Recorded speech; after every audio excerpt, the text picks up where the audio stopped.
How to secure your data and backups for iPhone. Hello guys, this is Atticus and welcome back to another tutorial video. In today's tutorial video by NN, I'm gonna teach you how you can secure your data or backup on your iPhone.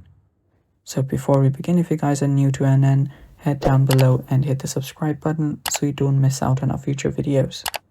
Also press the bell icon so you get notified when we release our new videos. Now let's dive right in. First step that you'll need to take is you will need to open up your settings.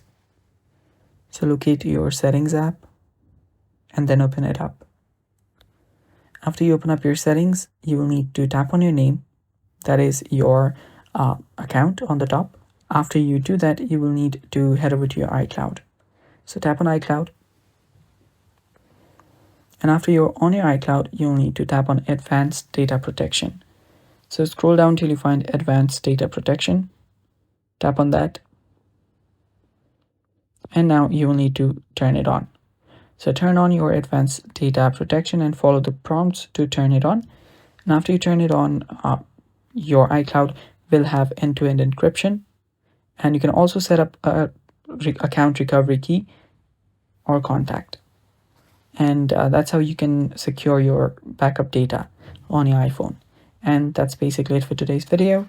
Thanks for watching. Stay tuned for more upcoming videos and bye-bye.